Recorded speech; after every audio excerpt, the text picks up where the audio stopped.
Listen. Forget the introduction. This is the introduction. Rio, what happened to, I've got some big news coming out in the next 24 hours. Now, I said the next day, actually. Rio said it was coming soon. And then he said the next day. And then the papers all ran with it. But there you go. I said soon.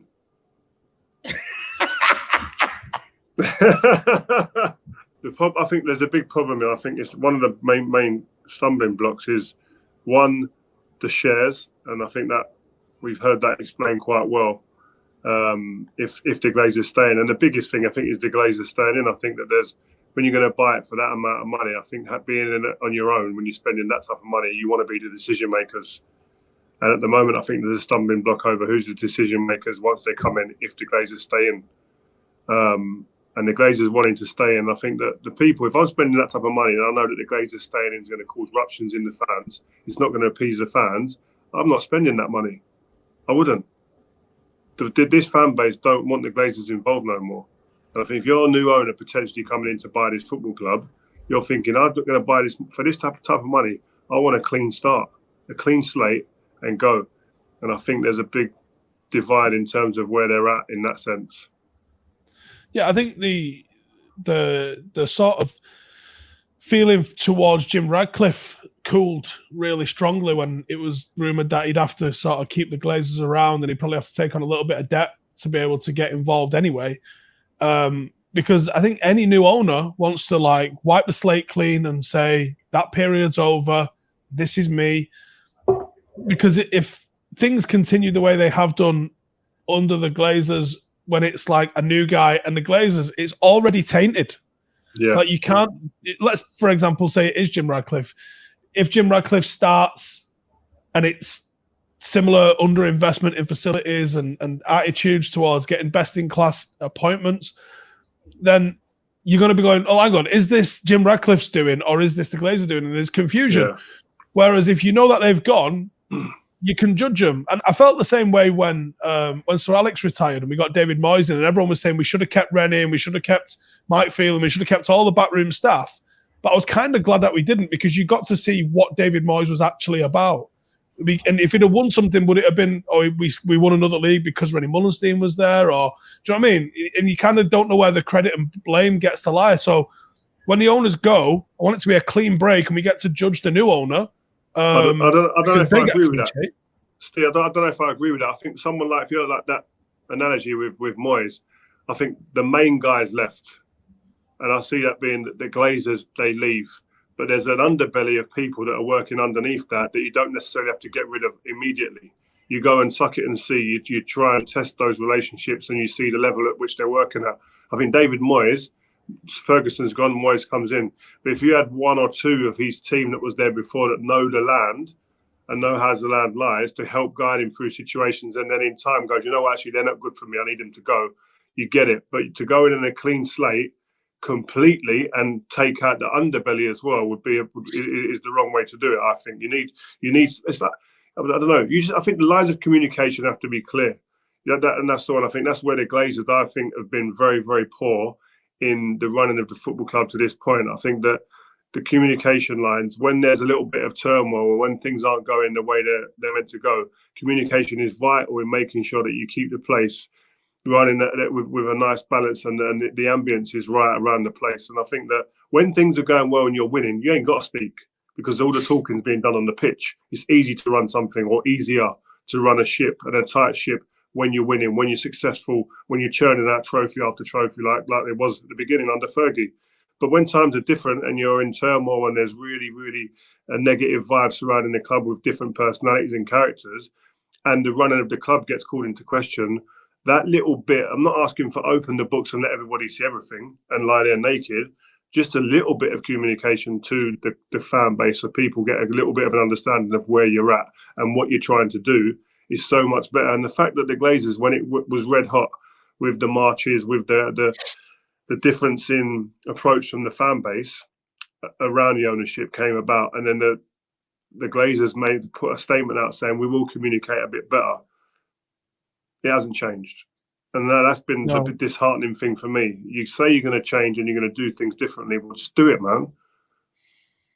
Yeah, I saw the So I agree with the point on the Glazers and the communication, but back on the switching out of staff, I think I'm going to stick with my guns. I think it was ultimately a longer term good thing. Yes, we might have been more successful than we was in that first season, but imagine we'd have retained the title in 2014. We wouldn't have got rid of Moyes. We would have still been going, no, he knows how to win a title. He'll win us another title. And this whole process would have just lingered on. Not that it got better much quicker, all the rest of it, but I think we'd have found excuses for him because he'd won something if we'd have been able to do that, keeping all the Rennie and people like that. It's lots of maybes, isn't it? I just think if he had won, who knows what he would have gone on to be. If he had won, who knows what he would have gone on and become with that confidence, with the ability to shape things and have more scope at the club. Maybe he could have been there for the next 10 years. Who knows? And if that was, he's still got a few of Fergie's team behind him. What's so bad in that?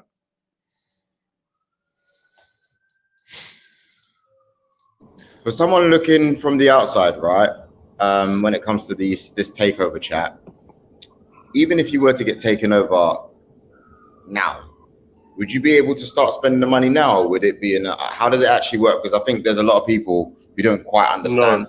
No, the financial fair play has got you in a position where there's a certain amount of money that we can spend at the moment. I don't know the exact figure, but say it's £150 million in this window. Don't forget, we spent a lot of this year's money last year when we bought when we bought like Martinez and the others. So a lot of the money was eaten up and I think Anthony as well. A lot of that money was for this year was eaten up last year. If we want to generate any more income to add to that number, which may be 150 or whatever it is, you have to sell players. If we sell players and we bring in, I don't know, say 35 million, 40 million for McTominay, same for Fred or Martial, that number that they sell for then goes on to the amount that you can go and spend. And I just don't know if there's any going to be many takers. Who's going to come in and buy Harry Maguire and pay the similar wages that he's on? Who's going to buy? I think there'll be takers for McTominay because I don't think his wages are going to be crazy. But Martial, Fred, Maguire, they're going to be on huge wages. It's not even about the transfer fee for them guys. It's who's going to be able to supplement that wage, because some of them guys might go, I ain't going to take $100,000 a week drop or $70,000 a week drop in my wages when I've got 3 or 4 more years left here. So they're going to want to stick around and just take the money maybe. I don't know. There's so many different permutations to it and reasons why some players may not move on. But I think we're going to find it difficult to generate the money that we need to really have an opportunity to put a massive dent in the transfer market this window. Yeah, I think if we do what Chelsea did, spring it out over really long contracts and stuff like that, we might be able to squeeze a couple in. I would expect, or I'm kind of hoping, that we do ship off some players. I imagine if a takeover gets done, there's still a small chance you can maybe pull the trigger the last week or so of the window, and I kind of think that might happen. I think that we're going to get these like Onana and Mount and those sort of over the line, and then maybe go bananas with like an Osimhen on the last week of the window, last minute. I don't think we've got enough money to do it. If we've got Mount 60 million, Onana's going to cost 45, 50 probably at the end of the 39 was laughed at, 38 million was laughed at. So the goalkeeper's going to cost probably 45 million. And Osimhen's 110, 120. No chance. We ain't getting Osimhen. No chance. We haven't got the money to. We've just found a new sponsor. It's the new owner's best friend. It's totally legit. Unless they're going to go down that route, but I think Man United hold themselves in a bracket where I don't think they'll go down that route. So if you're not going down that route, then I was talking to Ben Jacobs, who came on our channel as well. Really good journalist. He's been doing a good job for us. He was talking about it's possibly a tactic right now when it comes to Harry Kane, where Man United are not willing to pay the crazy amounts that Daniel Levy wants. Obviously, you don't have it. But the fact that Bayern Munich are here and they're kind of entertaining the 70, 75 million pound mark, Man United might come in with a last-ditch attempt for Kane near enough that range, because Daniel Levy doesn't really have a choice then, innit? He's either going to let him go for free or he's going to take the amount that's offered. Is there any truth in that? I think that Harry Kane, I think Spurs don't want to sell to a Premier League club. I think they'll rather do a deal with Bayern Munich, and they'd let him go to Bayern Munich. But then it's down to Harry Kane. Does he want to go away and then have a chance? Maybe it lessens his chance of taking over the Golden Boot for the Premier League history race. So I find it hard to see Daniel Levy letting him go to Manchester United for a realistic price. Unless Man United are going to pay an outrageous fee for him, I don't think that deal gets done. I think Bayern Munich have got a fee that Daniel Levy will let them pay, but that fee will be very different to what Man United will have to pay. I was speaking to someone at Spurs today, sorry, Steve, and they said that they're preparing. It looks like Spurs could be prepared to offer him a brand new contract. If he signs a new deal at Spurs, it will have to be an outrageous amount of money for that to happen. It'll have to be, because he'll be getting offered crazy money at Bayern Munich. Man United could offer him a crazy package as well. He's on a great deal as it is already. I think he's on about 250, 300 grand a week as it is now.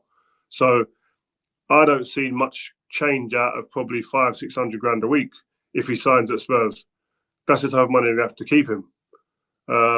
Because they can't, only thing they can give him is money, because they can't offer him titles or trophies.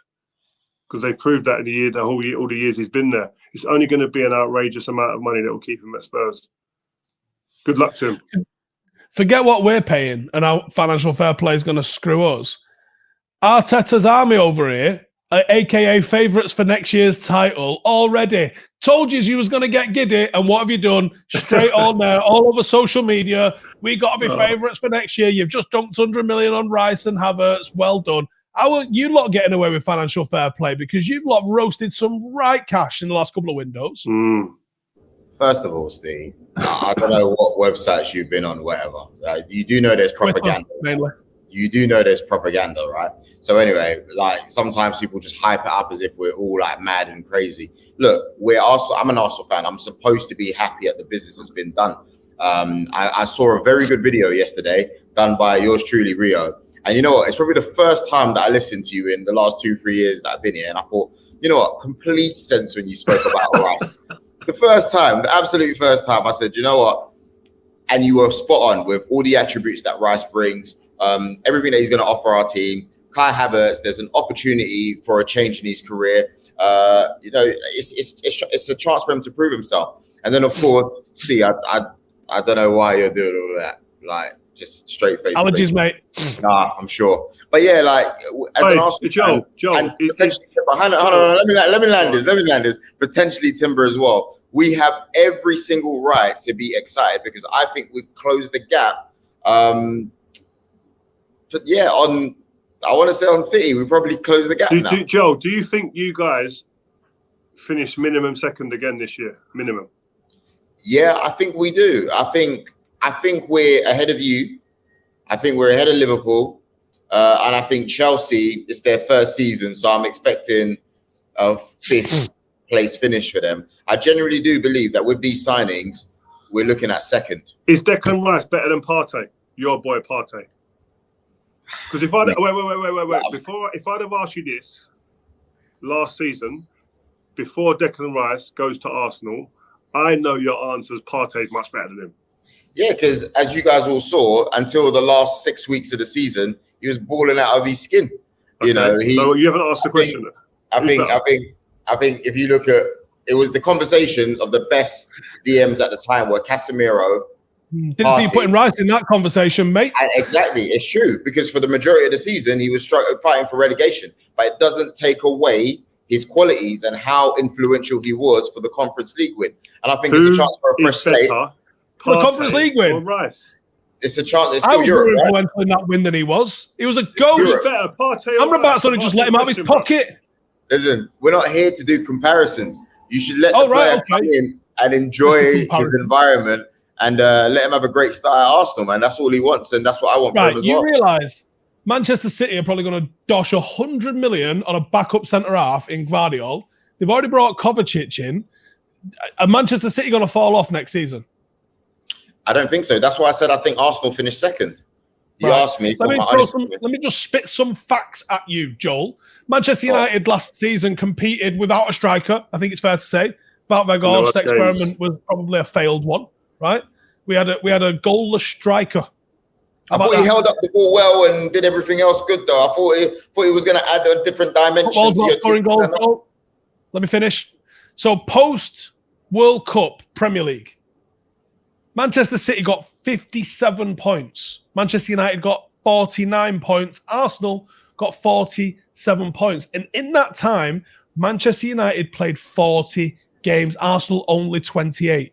We already said, when you've got the expectation to compete on multiple fronts rather than toss it off like you did this season, the weight of pressure with you. Now, you might think you're Mr. Sensible Beya in the corner over here, but we know that the Arsenal fan base is already getting geared up to start proclaiming you as like the fucking quadruple winners for next season. They've already done it. Favourites to win the Premier League. Right there. Here, EBL's 2017, yesterday, 22 hours ago. As it stands, Arteta's Arsenal are favourites to win the Premier League next season. Be interested to see how Pep and City respond in the transfer market because they need to, apparently. The arrogance of this team of fucking no-marks who've won nothing. Steve, Jesus. I don't know where all this hostility is coming from because you're great at taking the stats and curving them where they favour you. Oh, they got this amount of points. They got this amount of points. Steve, end of the day, at the table, end of the season, Man City won, Arsenal was second, United third. Right, 9 points behind us to be precise. If you really want to go. Can I just throw in some stats? We had what happened with Mason Greenwood. We had Cristiano Ronaldo walk off. We got rid of Cavani. Tony Marshall did a Tony Marshall thing. Manchester United achieved all of that without a striker. Right? You've done all of that with your manager being embedded in. We had to rely on a young Eddie Nketiah, unproven. We relied on an unproven young Eddie Nketiah. No backups to Saka. Right? We didn't get a lot of our main targets anyway, so we've all got issues, mate. We can all pick the fruits to benefit us as much as you want. End of the day, here's another one. Second, we were above Manchester United once. Than any other team. How many times have we finished above United since Fergie's left, by the way? How many times you won it?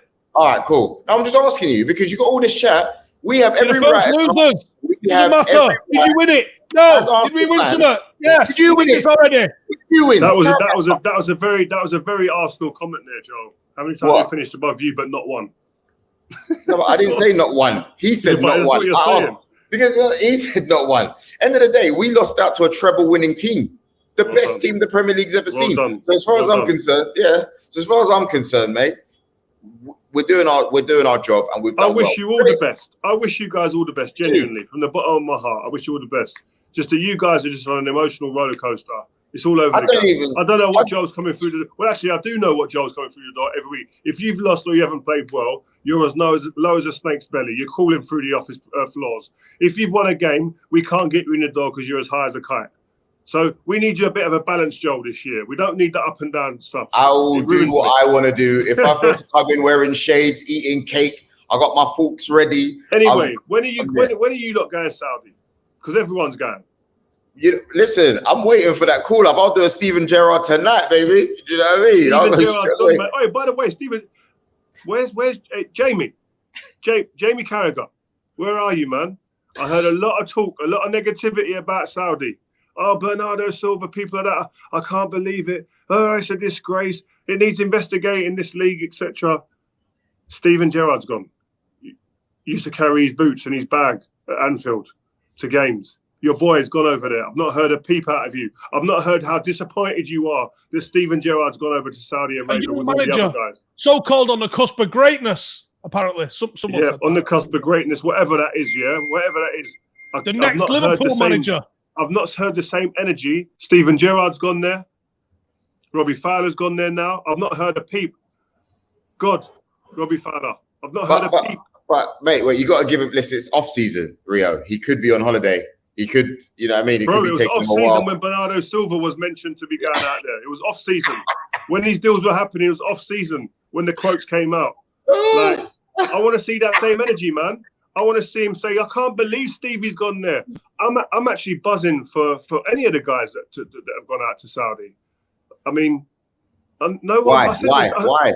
I said this ages ago, No one, there wasn't the same negativity and anger almost that I'm seeing from a lot of people, from widespread parts of the media and from people that when players were finishing their career and going to America, no one was in uproar. It was like, well done, you deserve it. A payoff.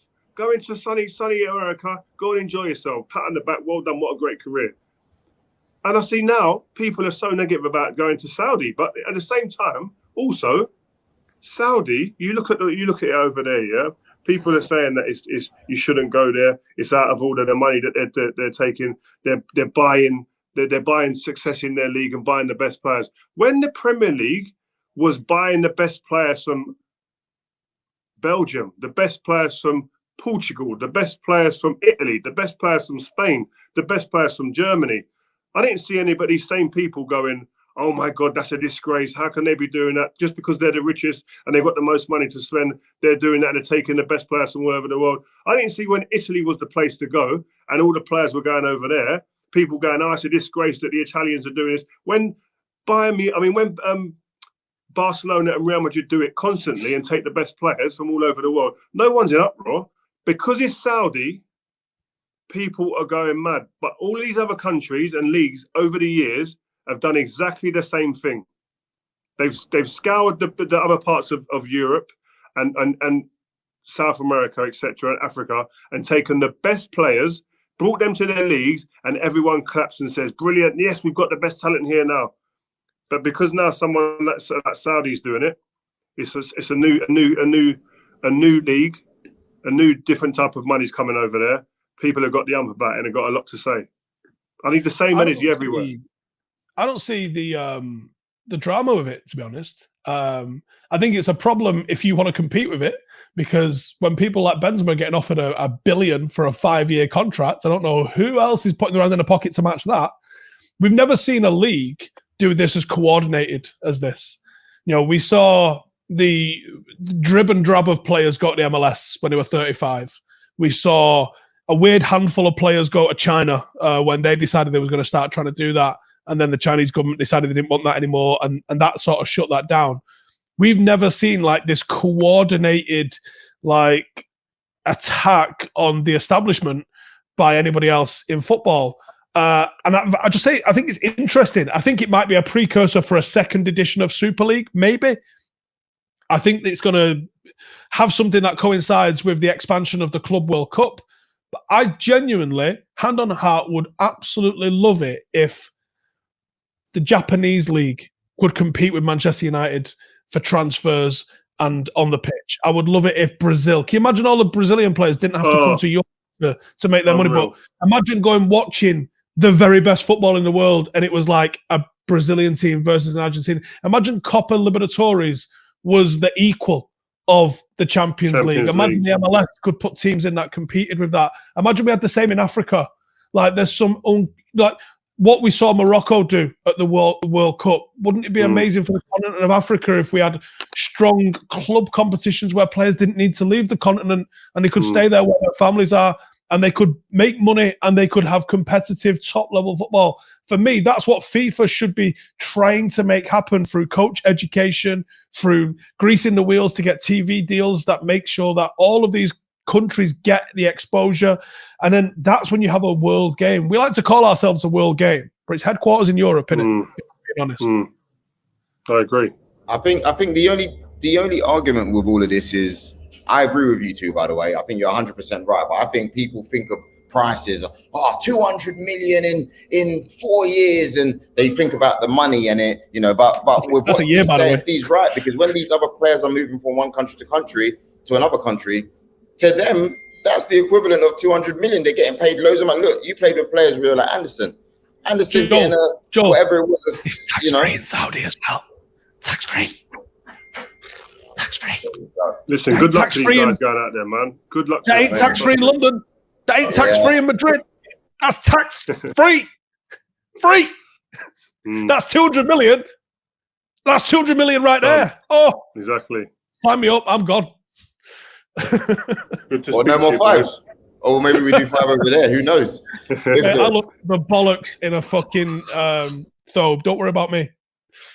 You see me in a thobe, boys. Yeah, we've seen it before. Guys, listen, I think for now, we're going to cut it short here, right? But we will be back providing transfer updates. I hope you guys do have a decent transfer window. I've seen it so far. So far, if you ask me, meaty. Before I go, one question. Just a quick yes or no. Odegaard, Partey, and Rice, or Mount, Bruno, or Casemiro? I'm not even going to justify that with a question or with an answer even. Are you insane? I'll ask you to answer the question, bro. Who are you picking out of the two? What's the Arsenal three again? Rice, Partey. I'm talking Partey before the last 6 weeks of the season, by the way, and Odegaard. I'm gonna go Man United's three because it's better balance at the moment. What are you putting your face at, Joel? In what way? Which of those midfielders is better than Casemiro? None of them at the moment. Bingo. Which of those is more creative than Bruno? None of them. Odegaard. No further fucking questions. Oh my gosh. You cannot tell me that Bruno is more creative than Odegaard. Guys, bro, he created the most chances in the Premier League last season. We're bringing this one to court. He created the most chances in the Premier League. So what? I can just spray 100 balls and hope for the most. I can just spray and do that. Bro, he created more chances than Kevin De Bruyne, who's meant to be the most creative player in the league last year. Volume Fernandez. That's what we call him for a reason. I'm just telling you, if he had a striker that could score goals, imagine what the numbers he'd be doing, assist-wise. Unbelievable. Yeah. He's done that. He's created He made chances without a striker, Joel. Without a number 9. Listen, that is absolute. And Odegaard. I'm taking Bruno and Casemiro over your three. So I'm not even touching Mason Mount. I'm glad it froze when you said that because ain't no one trying to hear that, Steve. Listen. It's close. It's close. We're going to carry 2 versus 3. It is close when it's 2 versus 3, yeah. But we still win. Internet's all glitchy because it doesn't agree. Guys, we're going to carry on this argument soon. Joel, Beya, Rio Ferdinand, Stephen Howson, and we'll be back soon. All right? Hey, Joe, is your head that big you can't fit it all on the screen? Oh, sorry. Yeah, it is. See you later.